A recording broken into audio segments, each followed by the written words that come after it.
आप सभी को नमस्कार दोस्तों। आज के इस वीडियो में हम अध्ययन करने वाले हैं वीएमयू कोटा और राजस्थान की सभी यूनिवर्सिटी की बीए सेमेस्टर फर्स्ट की इतिहास की बुक, और जिस बुक का नाम है भारत का इतिहास प्रारंभ से 1200 ईस्वी तक। अगर आपने वीएमयू कोटा में एडमिशन लिया है या पढ़ रहे हो तो आपके इस बुक का कोड है SI01। और आज के इस वीडियो में इस बुक के तीसरे अध्याय का अध्ययन करने वाले हैं और इस अध्याय का नाम है सिंधु घाटी सभ्यता।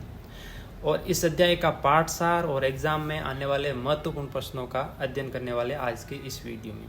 अगर आप नए हो तो आपके अपने चैनल को सब्सक्राइब जरूर करें ताकि आपको इसी तरह की और वीडियो मिलती रहे। आज के अध्याय का नाम है सिंधु घाटी सभ्यता। आज की इस वीडियो में हम सबसे पहले शॉर्ट रूप में पाठसार पढ़ लेते हैं, उसके बाद इस पाठ से एग्जाम में आने वाले छोटे बड़े सब महत्वपूर्ण प्रश्नों का छोटे से वीडियो में अध्ययन करने वाले हैं। सिंधु घाटी सभ्यता उसका विस्तार है भारतीय उपमहाद्वीप के उत्तर पश्चिम में, जो वर्तमान में भारत और पाकिस्तान के बड़े हिस्से में फैला होता है। जैसे भारत के कुछ स्थान है, पंजाब है, हरियाणा है, राजस्थान है, गुजरात, ये इलाका और इससे सटा हुआ पाकिस्तान का इलाका, इस पूरे क्षेत्र में पहले सिंधु घाटी सभ्यता थी। और इस सभ्यता का समय है वो 2600 ईसा पूर्व से 1900 ईसा पूर्व तक, और इसे उत्तर हड़प्पा काल भी कहा जाता है।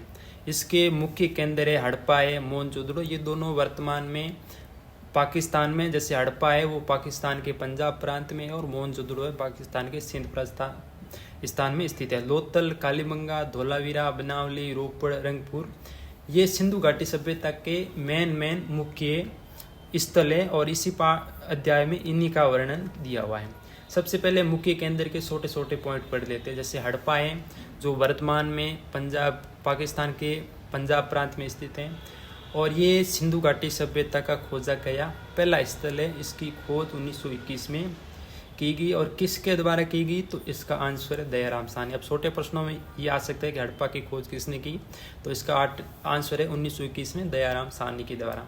और इसमें अन्नागर और मकानों का अच्छा नियोजन मिलता है हड़प्पा सभ्यता में। अब दूसरी है मोहनजोदड़ो, ये भी वर्तमान में पाकिस्तान में सिंध प्रांत में, इसमें विशाल स्नानघर, सभा भवन और पक्की ईंटों के घर मिले। ये पॉइंट आपको ध्यान रखने। और मोहनजोदड़ो की खोजकर्ता का नाम पूछे तो इसका आंसर राखलदास बनर्जी ने कब की तो 1922 में। ये छोटे छोटे यहाँ से प्रश्न बन सकते हैं कि हड़प्पा की खोज किसने की, मोहनजोदड़ो की खोज किसने की, तो हड़प्पा की दयाराम साहनी, मोहनजोदड़ो राखलदास बनर्जी। तीसरा स्थान है जो है लोथल, कहाँ पड़ता है, गुजरात में पड़ता है वर्तमान में, और यहाँ पे ये ध्यान रखना कि मनके बनाने का प्रमुख केंद्र था।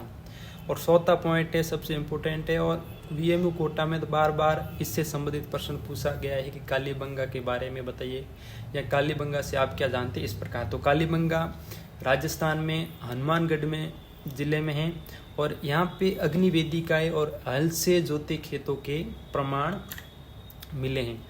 और इसकी खोज का प्रश्न भी छोटे प्रश्नों में कई बार पूछा गया, इसकी खोज किसने की, तो इसकी खोज की 1952 में अमलानंद घोष ने। अमलानंद घोष ने तो खोज की है इस स्थल की, लेकिन इस स्थल का उत्खनन किया है वो है बीबी लाल और बीके थापर के द्वारा। यानी 1952 में तो इसकी खोज की, और 10 साल बाद 10 या 9 साल बाद 1961 से 1969 तक बीबी लाल और बीके थापर के निर्देशन में यह उत्खनन खुदाई का कार्य हुआ। और ये हड़प्पा सभ्यता के हिस्से के रूप में पहचाना है। सबसे पहले यूँ कहे कि सबसे पहले किसने पता लगाया है कि यहाँ हड़प्पा सभ्यता का एक स्थल है जिसका नाम है कालीबंगा, जो राजस्थान में स्थित है, वो सबसे पहले खोज की 1952 अमलानंद घोष ने की। और जैसा कि आपको पता है काली का अर्थ, काली का मतलब काला ही होता है, ब्लैक, और बंगा मतलब होता है सूर्य, तो इसका शाब्दिक अर्थ यही होता है कि काले रंग की सूर्या। अब नेक्स्ट सब स्थल है धोलावीरा, जो गुजरात में, यहाँ जल संचयन की प्रणाली और 3 भागों में बसा नगर मिला है।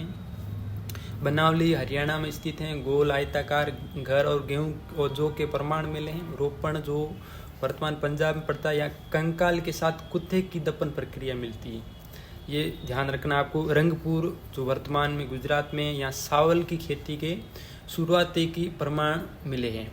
अब आपको पूछ ले कि सिंधु घाटी सभ्यता की विशेषता बताइए, तो विशेषता में आप ये छोटे छोटे पॉइंट याद रख लो, इससे आप विस्तार से बड़ा प्रश्न है तो आराम से लिख सकते हैं कि इसमें योजनाबद्ध नगर मिले हैं, पक्की ईंटें मिली है, सड़कें मिली है, स्नानगार मिली है, अन्नागार और गोदी आदि चीज़ें मिली। अब धर्म की बात आए तो मातृ देवी, पशुपति शिव, वृक्ष नाग पूजा, सूर्य की पूजा करते थे लोग, अग्निवेदी का, ये सारी धर्म से संबंधित यहाँ पे चीज़ें मिली है। जीवन इनका संगठित प्रशासन था, आभूषण, कपड़े, ये विविध खान पान शैली, सैंधव लिपि, ये सारी चीज़ें मिली। सैंधव लिपि को पढ़ा नहीं गया, अपठित जिन लोगों ने पहचान नहीं पाया कि सैंधव लिपि में क्या लिखा हुआ है। अर्थव्यवस्था, यहाँ की अर्थव्यवस्था कृषि पर आधारित थी, पशुपालन लोग करते थे, धातु शिल्प मनके बनाते थे। अब मनके की सबसे पहले कौन से स्थल पे मिले, तो लोथल गुजरात में मनके मिले थे। आंतरिक और बाह्य व्यापार का भी प्रमाण इस सभ्यता में मिलता है। अवसान के कारण, यानी सिंधु घाटी सभ्यता पतन या खत्म किस कारण हुई, या विनाश के कारण, तो यहाँ या तो बाढ़ आई होगी, या सूखा पड़ा होगा, नदियों का मार्ग बदलना, आक्रमण, व्यापार हास, ये सारी चीजें हुई तभी इस सभ्यता का पतन हुआ है। इस प्रकार प्रश्न आता है तो आपको ये उत्तर लिखना है कि सिंधु घाटी सभ्यता को विस्तार से समझिए, तो आपको ये सिंधु घाटी सभ्यता के विस्तार में ये आंसर लिख सकते। अब पढ़ते हैं इस पाठ के महत्वपूर्ण प्रश्न, जो एग्जाम के आने की दृष्टि से महत्वपूर्ण, छोटे बड़े सभी प्रश्नों का हम अध्ययन करने वाले हैं। पहला प्रश्न है, सिंधु घाटी सभ्यता का उत्खनन करने वाले पुरातत्वविदों के नाम लिखिए। तो पहला पुरातत्वविद है दयाराम साहनी, जिन्होंने हड़प्पा का उत्खनन किया। SR राव, जिन्होंने लोथल का उत्खनन किया 1955 में। मोहनजोदड़ो का उत्खनन किया राखलदास बनर्जी ने 1922 में। और कालीबंगा का उत्खनन किया बीबी लाल और BK थापर ने 1961 से 1977। आपको कालीबंगा में ये ध्यान रखना है कि कालीबंगा की खोज तो अमलानंद घोष ने की थी, लेकिन इनका उत्खनन किया है बीबी लाल और BK थापर। तो आपको मोटे तौर पर ये 4 नाम याद रखने, दयाराम साहनी, SR राव, राखलदास बनर्जी और बीबी लाल BK थापर। अब नेक्स्ट प्रश्न है, कालीबंगा के बारे में बताइए, या कालीबंगा की खोज किसने की, या कालीबंगा से संबंधित कुछ भी प्रश्न आए, कालीबंगा का शाब्दिक अर्थ बताइए। तो इसका आंसर है, सबसे पहले तो कालीबंगा का शाब्दिक अर्थ है काली, ब्लैक, बंगा का मतलब होता है सूर्या, तो काली सूर्य इसका शाब्दिक अर्थ है। और ये सिंधु घाटी सभ्यता का स्थल है जो राजस्थान के उत्तर में हनुमानगढ़ में किस नदी के किनारे, तो घग्गर नदी के किनारे स्थित है। और इसकी खोज 1952 में अमलानंद घोष ने की थी। और हड़प्पा सभ्यता के एक हिस्से के रूप में सबसे पहले पहचाना है तो अमलानंद घोष ने इस स्थल का उत्खनन कार्य नहीं किया, उत्खनन कार्य किया 1961 से 1969 तक बीबी लाल और BK थापर के द्वारा किया गया। अब सेकंड प्रश्न है, लोथल किसके लिए प्रसिद्ध है। लोथल है वो हड़प्पा सिंधु घाटी सभ्यता का एक प्रमुख स्थल है जो गुजरात में पड़ता है। तो सिंधु घाटी का महत्वपूर्ण स्थल ये ध्यान रखना है, कहाँ पड़ता है, गुजरात में पड़ता है। और किसके लिए प्रसिद्ध है, ये बंदरगाह के लिए प्रसिद्ध है। अब पूछे तो बंदरगाह के लिए क्यों प्रसिद्ध है, तो यहाँ पे जहाजों की गोदी के अवशेष मिले, जिससे ये पता चलता है कि यहाँ ये सतह है वो स्थल है जो बंदरगाह के लिए प्रसिद्ध है। इसका उत्खनन किया था 1955 में SR राव के निर्देशन में। नेक्स्ट प्रश्न है, सिंधु घाटी सभ्यता। अब एग्जाम में प्रश्न है, सिंधु घाटी सभ्यता कहीं सैंधव सभ्यता, तो दोनों एक ही शब्द आप ले, सिंधु घाटी सभ्यता या सैंधव सभ्यता, दोनों एक ही चीज है। तो प्रश्न है, सिंधु घाटी सभ्यता के 2 स्थल के नाम बताइए। तो आपको जैसे याद है, आप 2 क्या 3 4 भी बता सकते हो, जैसे हड़प्पा है, मोहनजोदड़ो, कालीबंगा, रोपड़ है, लोथल है, ये सारे सिंधु घाटी सभ्यता के स्थल है। आप इसमें हड़प्पा, मोहनजोदड़ो, कालीबंगा, रोपड़ आदि लिख सकते हो। नेक्स्ट प्रश्न है, सिंधु घाटी सभ्यता के नगर नियोजन का मूल्यांकन कीजिए। यानी नगर नियोजन का आपको मूल्यांकन करना है। तो मूल्यांकन आपको इस प्रकार पॉइंटों में करना है। आप एग्जाम में इन पॉइंटों को लिख के इसमें अंदर थोड़ी थोड़ी और बातें आप अपने हिसाब से भी लिख सकते हो। तो पहली नगर नियोजन की ये है विशेषता कि सड़क सीधी और समकोण पर काटती हुई मिली है सिंधु घाटी सभ्यता में। पक्की ईंटों से बने 1-2 मंजिला मकान भी मिले हैं। और घरों में आंगन, कमरे, स्नानघर, ये सारी चीज़ें मिली है सभ्यता से। ढकी हुई और पक्की नालियों से उत्तम जल निकास प्रणाली का भी यहाँ जो देखा गया है। मोहनजोदड़ो में विशाल स्नानगार भी मिले हैं। अनाज रखने के बड़े कटोरे भी मिले हैं। बाजार और कार्यशालाओं की सुव्यवस्थित व्यवस्था भी मिली है।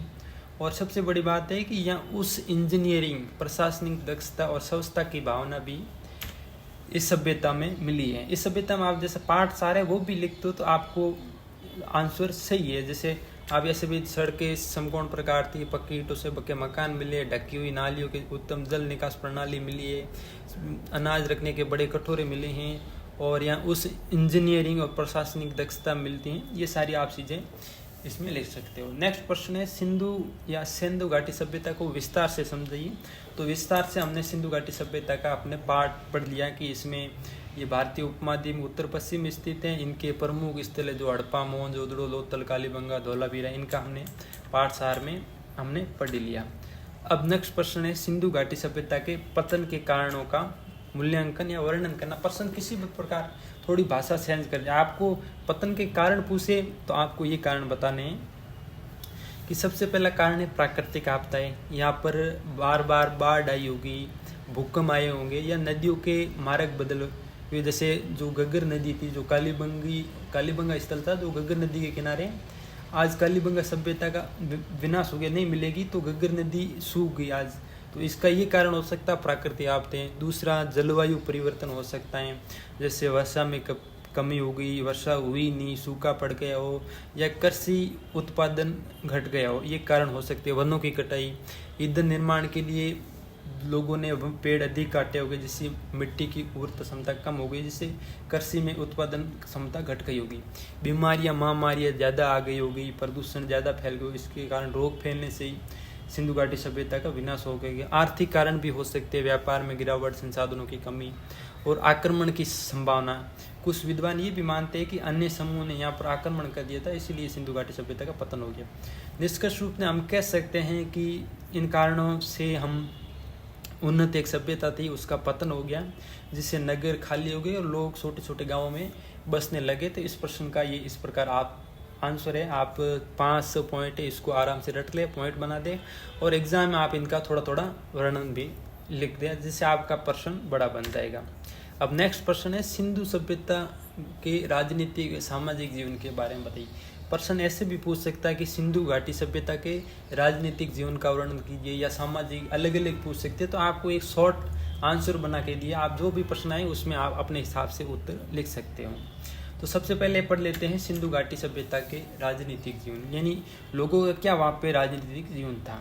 तो सिंधु सभ्यता में केंद्रीयकृत शासन प्रणाली का प्रमाण नहीं मिलता है, लेकिन सुव्यवस्थित नगर योजना मिलती हैं, एक समान तोल माप मिलता है, व्यापार में संगठित प्रशासन का हमें संकेत मिलता है, और यहाँ पे नगरों का संचालन एक नगर प्रमुख या नगर परिषद द्वारा होता था। युद्ध या हथियारों के कम प्रमाण मिलते हैं, जिससे ये सभ्यता अपेक्षाकृत शांति प्रिय प्रतीत होती थी, यानी लड़ाई झगड़ा कम होता था। ये सिंधु घाटी सभ्यता के राजनीतिक जीवन के कुछ पॉइंट हैं, आप देख सकते आराम से सिंपल भाषा में।